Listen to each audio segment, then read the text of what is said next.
우리는 앞서 그래서 이제 부사절까지 살펴봤었죠. 이 시간에는 인용절, 서술절 이렇게 같이 살펴보도록 하겠습니다. 네 번째로 볼 수 있는 것이 이제 특별히 이거 먼저 앞서 인용절부터 먼저 보도록 합시다. 인용절. 인용절이라고 하는 것은 이제 문장이 있다. 이제 주어 플러스 서술어 형태가 되는 것 가운데 하나 이제 문장이라고 보면 문장. 문장 다음에 일종의 문장이죠. 문장 다음에 인용격 조사 라고, 인용격 조사 라고와 고, 이때 라고를 갖다 뭐냐면 직접 인용격 조사다. 직접 인용격 조사다. 고는 간접 인용격 조사. 이렇게 해서 라고는 직접 인용격 조사, 고는 간접 인용격 조사가 되겠습니다. 이렇게 해서 문장이 되면서 직접 인용격 조사와 간접 인용격 조사를 통해서 이루어지는 것을 인용절이라고 합니다. 따라서 교재에 보면은 철수가 선생님 어디 가세요? 라고 물었다 한다든지 아니면 목소리가 둥둥 하고 울렸다 라고 하는 것, 이것들이 바로 직접 인용 형태. 직접 인용일 때는 큰 따옴표가 들어간다는 사실을 기억할 필요가 있겠고요. 간접 인용일 때는 형은 철수가 학교에 간다고 말하였다 할 때 학교에 간다고 할 때 고 간접 인용 형태. 우리는 오른쪽 길이 바다로 통하는 길이라고 판단했다 할 때 이때 고 간접 인용. 자, 그럴 때 여기서 주의할 것이 있습니다. 혹시라도 우리 수험생들 가운데 우리는 오른쪽 길이 바다로 통하는 길이라고 판단했다 라고 할 때 이 길이라고 요 부분에 대해서 길이라고 할 때 길이라고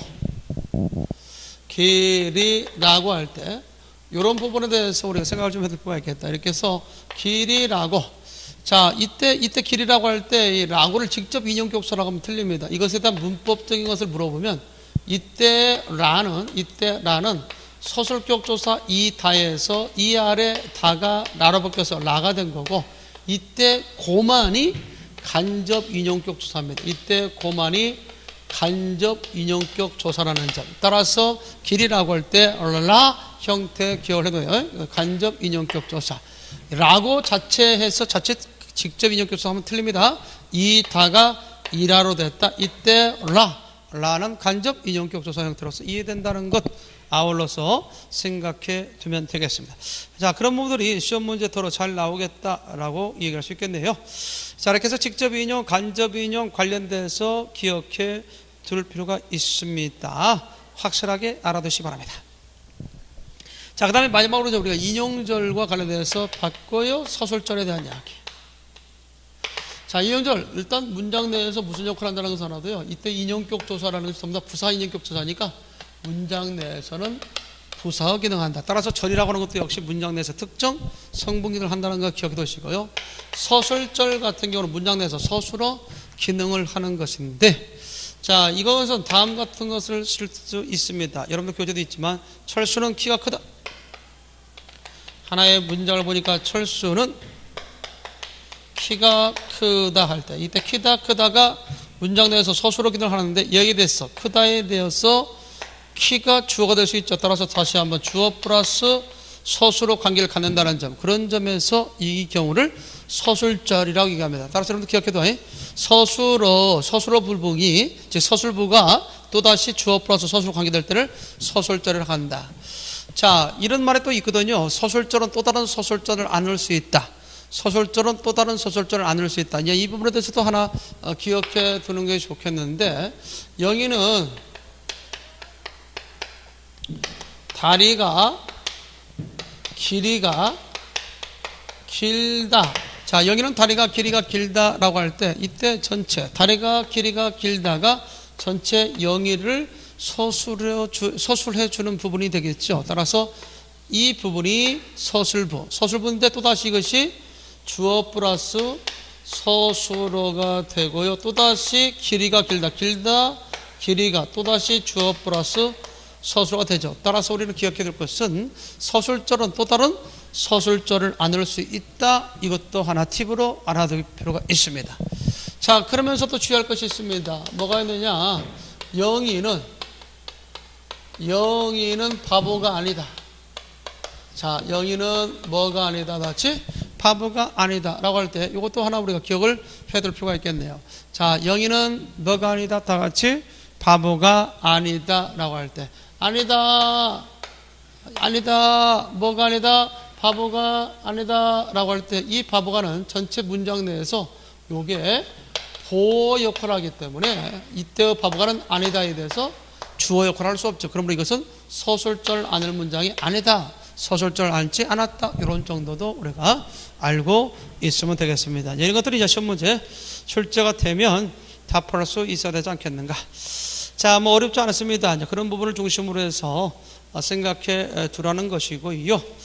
자, 특별히 이제 여러분들 교재 가운데 이제 이렇게 절에 대해서 쭉 배웠는데, 이때 절은 문장 내에서 주어 플러스 서술어 관계되는 절의 하나에 안겨 있는 형태. 그리고 이런 절은 문장 내에서 특정 성분 기능을 한다는 점. 자, 그러면서 이런 식의 질문이 나온 적이 있거든요. 절 가운데 다음 중 절 가운데 특정 절 표지 없이 형성되는 절은 뭐냐, 이렇게 나오면 뭐라고 답할까요? 예, 그렇습니다. 명사절은 명사형 어미가 들어가죠. 부사절도 역시 부사형 어미가 들어갑니다. 관형절 역시 관형형 어미가 들어가죠. 인용절은 인용격 조사가 들어갑니다. 이렇게 특정 절표지가 있습니다. 그런데 서술절은 특정 절표지 없이 형성된다는 점, 이런 것들도 머릿속에 넣어둘 필요가 있습니다. 자, 이어진 문장에 있어서는 대등하게 이어진 문장, 종속적으로 이어진 문장이 있을 텐데, 다음 같은 형태로서 우리가 이어질 수 있겠죠. 이어진 문장. 자, 이어진 문장에 대해서 생각해 보면 대등적으로 이어진 문장, 그냥 줄여서 여기서는 대의문이라고 할게요. 대등적으로 이어진 문장 줄여서 대의문이라고 했는데, 보통 앞문장과 뒷문장의 관계가 각각 주절 형태로서 이어되는 것으로서 주로 대조나 앞문장과 뒷문장의 대조나 나열, 이런 대조나 나열 선택 형태로 이어진 것을 대등적으로 이어진 문장이다. 그래서 이어진 문장에 있어서는 대등적으로 이어진 문장, 주로 대조, 나열, 선택할 때 대등적으로 이어진 문장이다, 이렇게 생각하면 되겠고요. 종속적으로 이어진 문장, 줄여서 종이문인데, 이거는 대체적으로 종속절 플러스 주절 형태로 되어 있는 것이죠. 자, 이렇게 종속절 플러스 주절 형태로 되어 있는 것으로서 이렇게 종속절이 뒷문장, 주절에 대해서 뭐가 될 때, 이유가 될 때, 또는 원인이 될 때, 조건이 될 때, 양보가 될 때, 배경이 될 때, 이런 것들을 우리가 종속적으로 이어진 문장을 한다. 이렇게 해서 대등적으로 이어진 문장이 있고, 그 다음 뭐가 있다는 점 같이 종속적으로 이어진 문장이 있다. 자, 이런 것과 관련해서 여러분들 교재에 나와 있는 걸 한번 보면, 철수는 서울로 갔고 영수는 부산으로 갔다 할 때 각각 이 문장은 영수는 부산으로 갔고 서울은 철수로 갔다, 이렇게 앞문장과 뒷문장이 각각 주절 관계에 있기 때문에 순서를 바꿔도 말해야 되죠. 따라서 종속적으로 이어진 문장과 대등적으로 이어진 문장을 구분하는 기준 가운데 하나는 이렇게 순서를 바꿀 수 있는지 여부를 가지고 구별할 수도 있다라고 하는 겁니다.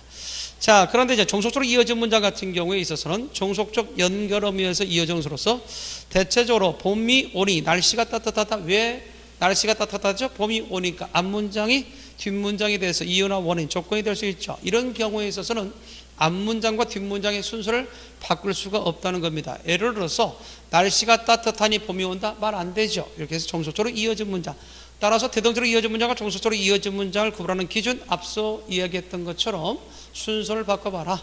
그랬을 때 순서를 바꿨을 때 말이 되면 대등적으로 이어진 문장이고, 그렇지 않으면 종속적으로 이어진 문장이다. 자, 근데 순서가 바꾸지 않더라도 또 바꿀 수 없는 경우에도 순차성을 갖는다면, 뭘 갖는다면 순차성. 자, 이런 대조나 나열뿐만 아니라 선택뿐만 아니라 순차성을 가졌을 때는 대등적으로 이어진 문장입니다. 그런데 영희는 자고 일어났다. 자, 영희는 자고 일어났다 할 때 우리가 이것도 역시 자다가 본영혼이고 이것도 일어나다도 본영혼입니다.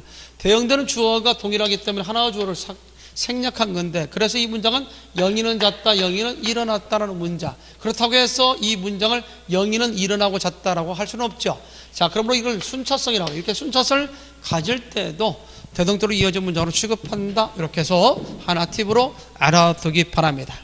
자, 여기다가 우리가 하나 덧붙여서 하나 설명한다면, 접속조사로 이어진 문장에 대해서 우리는 앞서도 한번 배웠습니다만은, 접속조사와 관련돼서 얘기했을 때, 자, 접속조사로 이어진 문장에 대한 기본적 이해를 가지고 있으면 되겠다. 자, 영희와 영희와 순이는 친구 사이다. 영희와 순이는 친구 사이다 라는 문장이 있고, 이거에 대해서는 또 다음 같은 것을 제시할 수 있습니다. 영희와 순이는 친구 사이다. 영희와 순이는 학생이다. 이런 문장이다 봅시다. 그러면 이때 우리가 주의할 수 있는 것은 뭐냐? 친구 사이니까 이때 영희와 순이는 나눌 수가 없죠. 이것은 들고 두 주어를 원하니까요. 따라서 이때 이것은 전체 주어입니다. 그러므로 영희와 순이 할 때 이때 와는 단어 접속조사라고 그래요. 단어 접속조사. 자, 그런데 영희와 순이는 학생이다 할 때 학생이라는 서술을 공유하고 있죠. 그러므로 이 문장은 두 문장으로 나눌 수 있지. 영희는 학생이다, 순이는 학생이다 나눌 수 있으니까 이때 와를 문장 접속조사. 이때를 문장 접속조사라고 한다. 이렇게 문장 접속조사일 때는 이것이 겹문장이 됩니다. 왜? 두 문장이 될 수 있죠. 영희는 학생이다, 순이는 학생이다 될 수 있죠. 반면에 영희와 순이는 친구 사이다 할 때는 나눌 수 없어 보니까 혼문장입니다. 이렇게 해서 혼문장과 겹문장, 단어 접속사로 이어질 때는 혼문장, 문장 접속조사로 이어질 때는 겹문장, 이렇게 해서 구분할 수 있다는 것도 알고 있으면 되겠습니다. 자, 지금까지 우리는 문장의 짜임에 대해서 얘기했는데요. 시험 문제 최근에도 나왔습니다. 혼문장이냐 겹문장이냐. 주어 플러스 서술어 관계가 한 번이면 혼문장, 주어 플러스 서술어가 두 번 이상 되면 겹문장인데, 겹문장의 유형에는 아는 문장이 있고 이어진 문장이 있다. 아는 문장에는 5개의 절의 형태에 대해서 얘기한 적이 있죠. 그래서 명사절, 부사절, 인용절, 서술절, 그 다음에 관형절, 이런 절의 형태로서 문장 내에서 특정 성분의 기능을 하죠. 그래서 이것을 특별히 성분절이라고 하기도 하고, 전체 문장 속에 안겨 있다고 해서 안긴 문장, 안긴 문장을 안고 있는 전체 문장을 아는 문장, 아는 문장 속에 안겨 있는 문장을 안긴 문장, 이렇게 말할 수 있다는 것도 아울러 생각해 두면 되겠습니다. 자, 그런 것들이 시험 문제도로 잘 나왔다라고 얘기할 수 있겠죠. 확실하게 생각을 좀 해두면 되겠습니다. 잘 나왔던 문제니까요. 그것에 대해서 확실하게 알아두기 바랍니다. 자, 그런 점에서 생각을 해둔 내용이었고요. 자, 그런 점에서 여러분들 교재에도 보면 137페이지 예제와 관련돼서 잠깐 설명한다면, 다음은 아는 문장이다. 각 문장 속에 안긴 문장, 절이 잘못된 것은, 나는 그가 노래하는 것을 들었다 할 때 명사절, 그가 노래하는 것 했죠. 관형절을 포함한 것 명사절이 됩니다.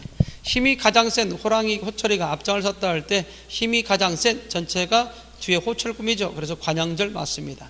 그는 철수가 성실하다고 해서 성실하다고 인용절 들어가 있죠. 그런데 명사절이라고 해서 틀렸네요. 인용절이라고 해 맞습니다.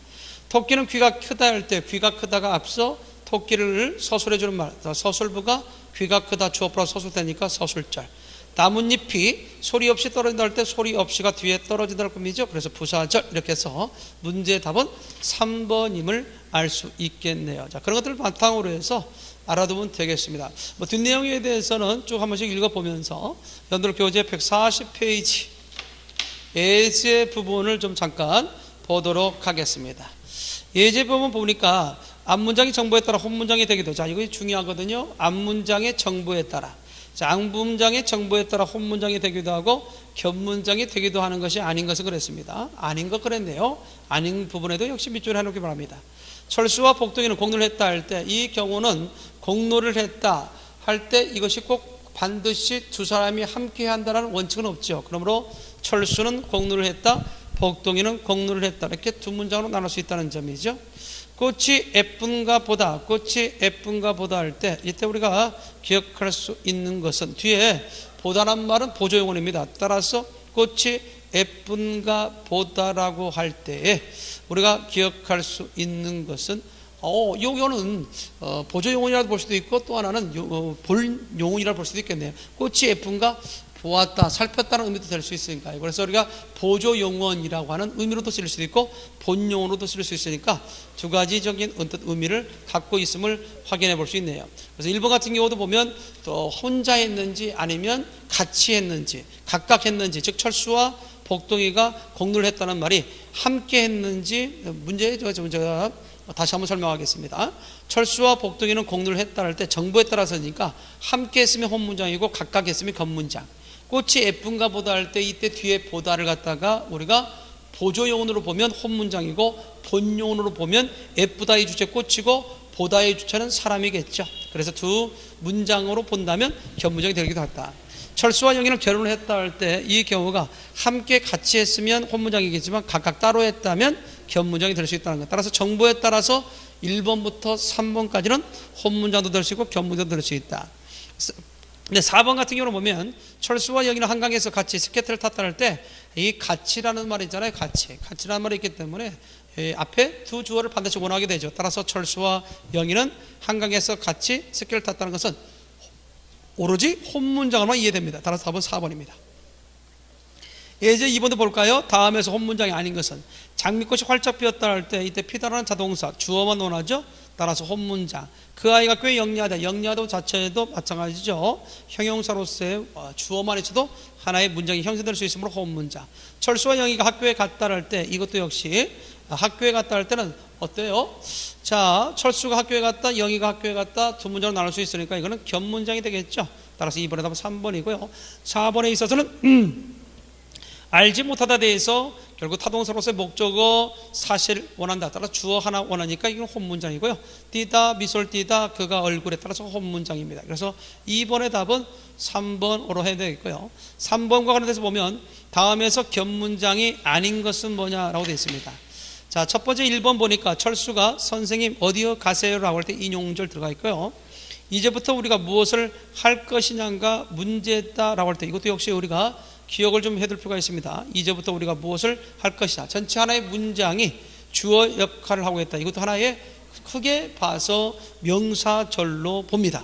그러므로 명사절로 봅니다. 주의하면 됩니다. 명사절 하면 우리가 대표적으로 있죠. 우리가 무엇을 할 것이냐 할 때 겉 명사절. 이냐 자체가 전체 주어 역할을 할 수도 있겠죠. 그런 점에서 이것도 역시 명사절. 전체 문장이 하나의 문장이 전체 무슨 역할을 할 수 있다는 점. 그렇죠. 주어 역할을 하고 있네요. 그래서 문장 플러스 주격수사 가하면서 주어 역할을 함으로 이것도 명사절로 넣어줍니다. 우리는 이제야 그가 진정으로 우리가 사랑했음을 깨달았다 할 때 그가 진정으로 우리를 사랑했으면서 명사절. 4번 같은 경우는 그는 산골짜기에서 태어났고 평생 동안 공장에서 살았다 할 때 그라는 주어가 동일하죠. 자, 그런 점에서 이 문장 앞뒤 관계에 있어서 대동적으로 이어진 문장, 순차성을 가졌다 볼 수 있습니다. 대동적으로 이어진 문장. 그 사람은 다행스럽게도 어젯밤 10시에 그의 아저씨 집에 도착했다. 도착하다 주체는 그 사람이죠. 따라서 이거는 주어 플러스 서술어가 한 번 된다는 의미에서 혼문장. 그래서 3번의 답은 5번 정도로 해주는 것이 가장 옳은 정답이 되겠습니다. 자, 그런 내용에 대해서 살펴주는 게 좋다라고 볼 수 있습니다. 자, 우리 지금까지 쭉 우리가 문장론 파트에 대해서 얘기했는데요. 문장론과 관련돼서 기출 예상 문제 한두 번째 더 문제를 통해서 배운 내용을 확인하고 가도록 하겠습니다. 자, 예를 들어서 1번 문제 보면 문장 성분에 관한 설명으로 적절하지 않은 것을 그랬을 때 하나의 문장은 주어와 서술부로 이루어져 있다. 맞죠? 자, 그런데 거기 4번에 보면 조사를 포함한 모든 단어는 단도로 문장 성분에 차례가 될 수 있다. 조사는 차립성이 없죠. 따라서 다른 것과 결합돼서 그 단어를 일정 성분 역할을 할 수 있도록 도와주긴 하지만 제 스스로는 혼자 문장 성분 기능을 할 수 없죠. 그래서 4번이 틀렸다는 사실을 알 수 있는 거고, 그 다음에 우리가 생각할 때 그 2번도 한번 확인해 볼까요? 다음 문장이 밑줄 친 관형절에서 생략된 성분은 뭐냐 했을 때 섬 주위에는 옛날에 파도에 자취가 새겨져 있는 바위가 널려 있다 할 때 자취가 새겨져 있다. 어디에? 바위에. 따라서 뒤에 수식을 받는 관형절에 수식을 받는 바위라는 체현이 자취가 새겨져 있다라는 문장 속에 부사어로 들어가야 맞다라고 하는 것. 따라서 부사가 생략된 채 형성된 것. 이번에 답은 4번 정도 해결해 두면 되겠다. 이런 식으로 이제 우리가 나온다든지, 5번 같은 문제를 보니까 관형사형이 꾸밈을 받는 그 관형사형이다 일정 성분으로 쓰인다. 다음에서 그렇지 않은 것은 뭐냐 그랬을 때 그가 반성하려는 관형절에 수식받는 흔적은 그가 흔적이 반성한다, 흔적이 반성한다 말 안 되죠. 따라서 1번은 특정 성분 기능을 할 수 없다는 것이죠. 그러나 2번 같은 경우는 착한 마음에서 마음이 착하다, 없이 내리던 비가 그쳤다, 소리 없이 할 때 소리 없이 내리던 비 할 때, 내리던 비 할 때 비가 내리다, 내가 잡은 고기 할 때 내가 고기를 잡다, 이렇게 같이 관형절에 수식을 받는 말이 문장 내에서 특정 성분 기능하지만 몇 번은 안 됩니까? 1번은 안 된다는 것. 이런 식의 문제도 언급될 수 있겠다. 7번 같은 문제도 한번 해결해 보기 바랍니다. 다음 밑줄 친 단어 중 독립어가 아닌 것은 뭐냐 그랬을 때에 자, 감탄사는 독립어. 1번은 감탄사로 독립어고요.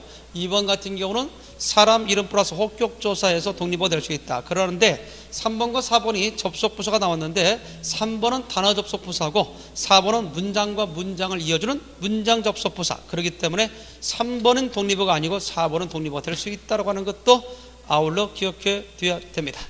자, 그런 것들이 시험 문제 도로 출제될 수 있겠죠. 계속해서 같은 유형의 문제가 또 나올 수 있는데요. 9번 같은 문제도 봐요.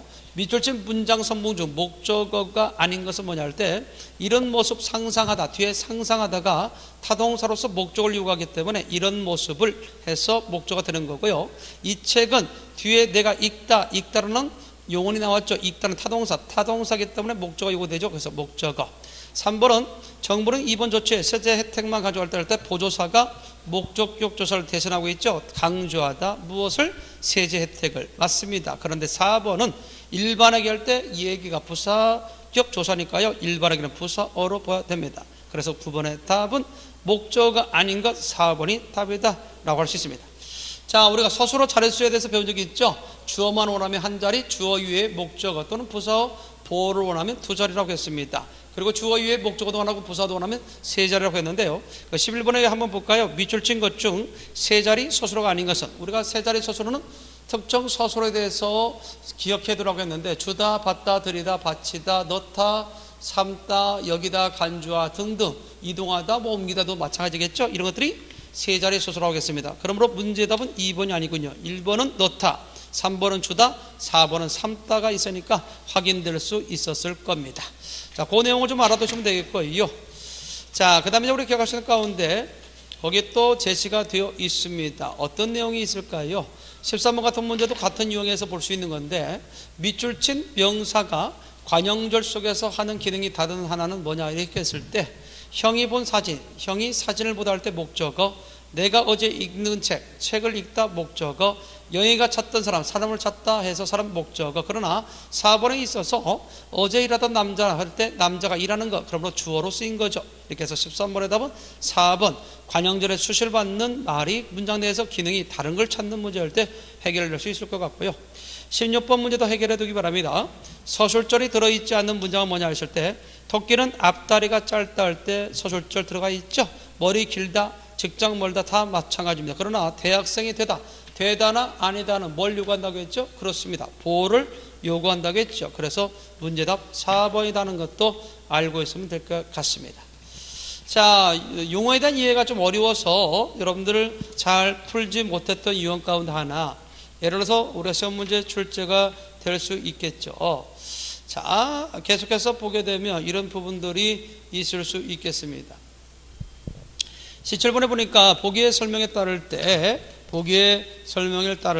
우리가 탈행동적 피동이라고 볼 수 없는 것은 그랬습니다. 보기의 설명에 따를 때 탈행동적 피동이라고 볼 수 없는 것은 그런 식의 문제가 나왔는데 그 부분에 대해서 좀 확인을 좀 해둘 필요가 있겠습니다. 자, 예를 들어서 보니까 다음과 같은 표현이 나와 있죠. 날씨가 탈행동적 피동이라는 것은 저희 피동문을 능동문으로 바꿨을 때 동작줄을 설정하기 어려운 피동물을 탈행동적 피동이라고 한 적이 있습니다. 따라서 날씨가 많이 풀렸다, 풀다, 날씨를 풀다 말 돼요? 안 되죠. 옷이 못에 찢겨 버렸다, 못이 옷을 찢었다 말 안 되죠. 다행히 마음이 진정됐다, 마음을 진정되다, 마음이 진정 말 안 되죠. 나뭇가지 비바람에 꺾였다, 비바람이 나뭇가지가 바람에 꺾였다 할 때 비바람이 나뭇가지를 꺾다 말 됩니까? 자, 그렇다면 4번에 있어서는 동작조를 설정하기 수 있지만 나머지는 설정하기 어렵죠. 이것을 탈행동적 피동이다 라고 얘기하는 겁니다. 그런 부분에 대해서 주의를 좀 해주라는 것이죠. 자, 다음에 이제 146페이지에 관련돼서 제시할 수 있는 내용 가운데, 자, 거기 21번 문제 한번 확인해 보면 경어법이 바르게 사용된 것은 뭐냐라고 했을 때 조례 선생님 말씀이 계시겠습니다 할 때 주체 간접 높임에 계시다가 아니라 있으시다를 써야 된다는 것과 2번에 들어가신 분은 여자분이네요 할 때 이거 맞는 표현이네요. 3번 같은 경우에 있어서 부장님께서 오시랍니다. 과장님, 부장님께서 오시랍니다. 자, 이런 경우에 있어서는 우리가 소위 오라고 하십니다 라는 표현이 우리가 맞는 표현으로서 이해될 수 있겠죠. 그거 좀 기억을 해두면 되겠습니다. 그래서 오라십니다. 영희야, 할아버지께서 주는 걸 받아오너라 할 때 주시는 걸 받아오너라, 그렇게 해야 맞는 표현이 되는 거죠. 그래서 가장 좀 부적절하다고 이해될 수 있는 것 중에 하나가 3번 정도 기억을 좀 해두면 되겠습니다. 자, 그리고 마지막 하나 더 할까요? 23번에서 다음 밑줄친 부분에 동작상입니다. 동작상, 독자상이라고 되어 있는데 고쳐주기 바랍니다. 동작상이라고 고쳐주기 바랍니다. 동작상을 잘못 말한 것은 뭐냐라고 했을 때 그렇게 봤는데도 오자가 있네요. 좀 죄송하게 생각하면서요. 자, 그는 마냥 놀고만 있었다 할 때 놀고만 있었다는 진행적인 의미고요. 그렇죠? 그는 부산에 가 있다라고 하는 이미 상태니까요. 완료 맞습니다. 철수는 종일토록 자기 자리에 앉아 있었다. 완료. 나는 지금 책을 읽는 중이다 할 때 진행. 그래서 현재는 진행, 과거는 대체적으로 완료적 의미라고 했습니다. 자, 그런 의미에서 본다면 이때 놀고만 있었다, 놀고 있었다라고 해서 완료라기보다는 대체적으로 놀고 있었다, 과거 진행 형태로서 이해될 수 있어야 되겠다. 따라서 23번의 답은 1번 이렇게 해결할 수 있겠습니다. 자, 여러분들 여기까지 해서 이제 문장론 파트를 갖다가 마무리 짓게 됐습니다. 아무튼 지금까지 가장 어려웠던 파트가 형태로 파트, 그 다음에 이제 문장론 파트거든요. 이제 문법에 있어서 어려운 소위 고비는 다 넘겼다라고 생각할 수 있겠습니다. 다시 한번 중심을 두고 형태론 파트, 문장론 파트에 대한 이해를 잘 해두는 게 좋겠습니다. 자, 일단 여기에서 좀 한 번에 마무리 짓고요. 다음 시간에는 의미론 파트부터 마무리 짓고 이제는 아마 이제 어법에 관련돼서 어문 규정 파트가 상당히 중요하게 되는데 그런 부분에 대해서 좀 더 진지하게 적극적으로 설명해 나가도록 하겠습니다. 일단 다음 시간에 또 봐요.